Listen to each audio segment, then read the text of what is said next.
जानकारी का अपडेट आपसे लेते रहेंगे। फिलहाल के लिए बहुत शुक्रिया। और आगे बढ़ते हैं, बड़ी खबर बिहार से है। बिहार के बगहा में बाढ़ जैसे हालात हो गए हैं और 22 गांवों का मुख्यालय से संपर्क टूट चुका है।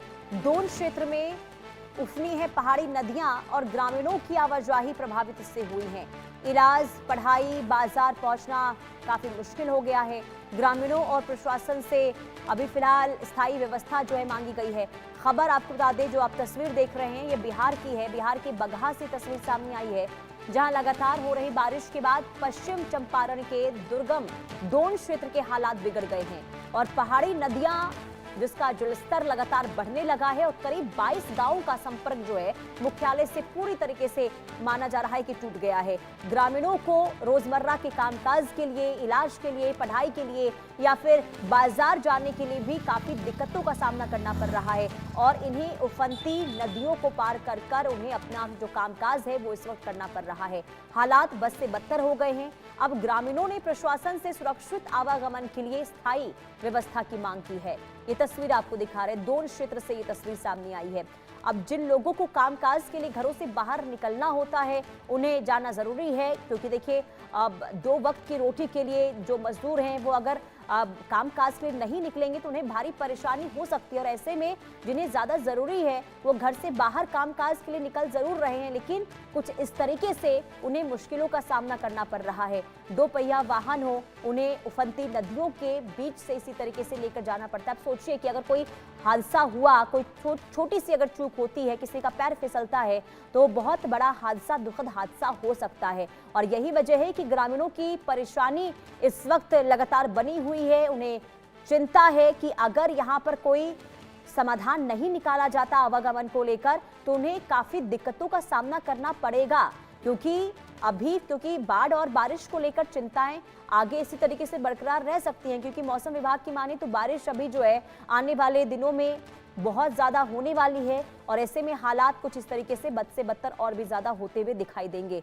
लेकिन रोजमर्रा के कामकाज के लिए, जरूरतों के लिए लोगों को कुछ इसी तरीके से आवागमन इस वक्त इन्हीं पानी के बीच से होते हुए निकलना पड़ता है और इसी के जरिए वो अपना कामकाज जो है वो कर पा रहे हैं, जिस वजह से उन्हें काफी दिक्कतें इस वक्त हो रही हैं, क्योंकि आवाजाही बहुत ज्यादा प्रभावित लोगों की हुई है। अब देखिए कैसे यहाँ पर महिलाएं हैं, पुरुष हैं, वो घुटनों तक पानी है और इन्हीं पानी से होते हुए वो आगे बढ़ते हुए इस वक्त दिखाई दे रहे हैं, यानी कि सड़क पार कर रहे हैं। और कहीं ना कहीं देखिए कई बार तो ऐसा भी होता है कि ये हादसे की वजह भी बन जाता है, लेकिन फिलहाल प्रशासन की ओर से अभी तक इस ओर कोई कदम नहीं उठाया गया, जिस वजह से ग्रामीणों में भारी चिंता इस वक्त देखने को मिल रही है। बगहा के 22 गांव ऐसे हैं जहां पर ये स्थिति, क्योंकि मुख्यालय से संपर्क टूट चुका है और लोगों को इस वक्त दिक्कतों का सामना करना पड़ रहा है।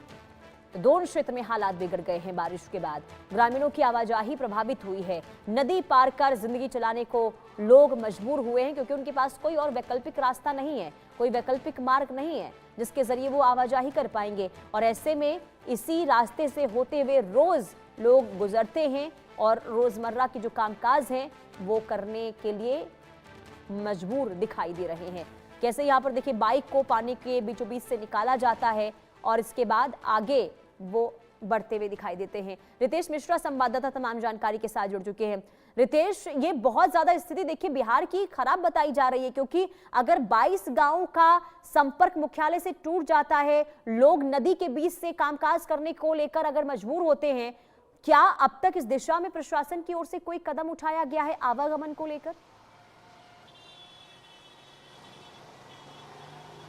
अब बिल्कुल देखिए, प्रशासन हाई अलर्ट पर पहले से ही था, खास तौर पर जब नेपाल में बारिश होती है, नेपाल में जब मूसलाधार बारिश होती है तो उसका जो खामियाजा है वो बिहार के लोगों को, तकरीबन 16 से 17 जिले जो हैं वो हर साल बुरी तरीके से बाढ़ से प्रभावित होते हैं। तो नेपाल में इस वक्त भारी बारिश हो रही है। कहिए अभी तो ये तो शुरुआती दौर है, ये तो बगहा और रक्सौल के तरफ जो इलाके हैं वो डूबे हैं, वो भी बराज जब खोले गए हैं उसकी वजह से। लेकिन अभी कोसी जो है, सीमांचल है, वहाँ पर तबाही आनी बाकी है और बगहा की तस्वीर देखकर लोग डरे और सहमे हुए हैं, क्योंकि जिस तरह से लगातार नदियों में गंडक के जलस्तर में वृद्धि हो रही है और जैसे जैसे वाटर लेवल बढ़ रहा है, जो दियारा इलाके खास तौर पर है वहाँ पर पूरी तरीके से जलमग्न पूरा जो पंचायत है वो हो चुका है। 22 गांवों का संपर्क जो है वो जिला मुख्यालय से टूट चुका है। एकमात्र सहारा नाव है, लेकिन नाव पर भी सवार होना खतरे से खाली नहीं है, क्योंकि नदी जो है वो पूरी तरीके से उफनाई हुई है और उस उफनती नदी में नाव के सहारे यात्रा करना या रोजमर्रा की जरूरतों को पूरा करना ये काफी डेंजर साबित होता है। हर साल बिहार में नाव दुर्घटनाएं होती हैं और असमय लोगों की मौत होती है। हालांकि जिला प्रशासन पूरी तरीके से अलर्ट पर है। सबसे बड़ी राहत की बात यह है कि अभी बिहार में मानसून सक्रिय हुआ ही नहीं है। जिस बारिश की उम्मीद लोग कर रहे हैं वो नहीं हुआ है। अगर मानसून सक्रिय हो जाएगा और जिस तरह से नेपाल की स्थिति हो रही है, जिस तरह से बराज खोले जा रहे हैं, जिस तरह से नदियों के जलस्तर में वृद्धि हो रही है, उसने बाढ़ग्रस्त इलाके में रहने वाले लोगों की चिंता और परेशानी बढ़ा दी है। क्योंकि मैंने शायद ही कोई साल ऐसा गया होगा जहां हमने बाढ़ की कवरेज ना की हो। बाढ़ से बुरी तरीके से लोग प्रभावित होते हैं, उसकी कवरेज हमने ना की हो। आप समझ सकती हैं कि अगर यही इलाका है और चारों तरफ से जलमग्न हो जाए, इसका संपर्क कट जाए, तो यहाँ के लोगों को कितनी परेशानी होगी। तो वो तस्वीरें हमने देखी हैं, हमने खबरें दिखाई हैं और हर साल जो लोग हैं ना बाढ़ वाले इलाके में, उन्होंने तो नियति मान ली है, भाग्य मान लिया है कि हमारे नियति में ही यही है। अब सोचिए कि बाढ़ में ही बच्चों को स्कूल जाना है, कई महिलाओं की मृत्यु तक हो जाती है। प्रसव जब उन्हें पीड़ा होती है तो अस्पताल ले जाने के लिए कुछ है ही नहीं, सड़क का संपर्क टूट चुका है। तो ये सारी चीज़ें प्रशासन जान रहा है, प्रशासन अलर्ट पर है और लिहाजा पहले ही कई लोगों को जो है ऊंचे जगहों पर शिफ्ट किया जा चुका है। लेकिन हजारों लाखों लोगों को आप हर जगह शिफ्ट नहीं कर सकते हैं। तो बाढ़ वाली स्थिति बगहा में देखने को मिल रही है। बाढ़ वाली स्थिति क्योंकि देखिए जो आप कह रहे हैं कि गोपालगंज हर में बार देखने को मिल रही हर है। साल की ये कहानी है कि जब जब बारिश होती है बाढ़ जैसे हालात बनते हैं और आप लगातार कवरेज भी करते रहे हैं, लेकिन हर किसी के मन में ये सवाल रहा है, क्योंकि बात अब नए बिहार की होती है, बात सड़कों की जाल की होती है कि सड़क जो है अब गांव-गांव तक पहुंच चुके हैं। ऐसे में बाढ़ से स्थायी तौर पर निजात पाने को लेकर क्या कोई समाधान नहीं निकाला जाता?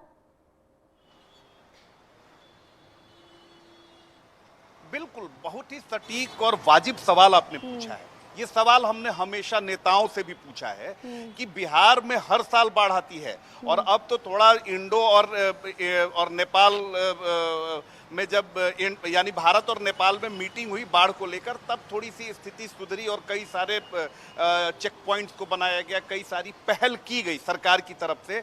तब जाकर तब भी आप देखिए कि 16 से 18 जिले हर साल पिछले 5 साल से तबाह होते हैं। इसके पहले आपको याद होगा कि 2008 में कोसी ने किस तरह से त्रासदी मचाई थी कि हजारों लाखों गांव जो हैं वो पानी में बहकर और लाखों लोग जो हैं उनकी जान चली गई थी। तो इसको लेकर जो ठोस पहल होनी चाहिए वो नहीं दिखती है, क्योंकि देखिए बाढ़ एक ऐसी चीज है जो सरकारी राहत, जो पुनर्वास का जो पैसा होता है उसका बंदरबाट किया जाता है। बाढ़ जो है वो ग्रामीणों के लिए तबाही लाती है, आम लोगों के लिए तो तबाही लाती है, लेकिन यही आम बाढ़ लोगों के लिए जो है सबसे वो ज्यादा सरकारी परेशानी रितेश जो है बाढ़ में देखने को मिलती है। सबसे बड़ा सवाल आज तक यही बना हुआ है कि आखिर बिहार को बाढ़ जैसी बीमारी से निजात कब तक मिल पाएगी। बहुत शुक्रिया रितेश तमाम जानकारी देने के लिए। आगे बढ़ते हैं, बड़ी खबर, राम मंदिर ट्रस्ट में बड़ा प्रशासनिक बदलाव हुआ है। अब रोज होगा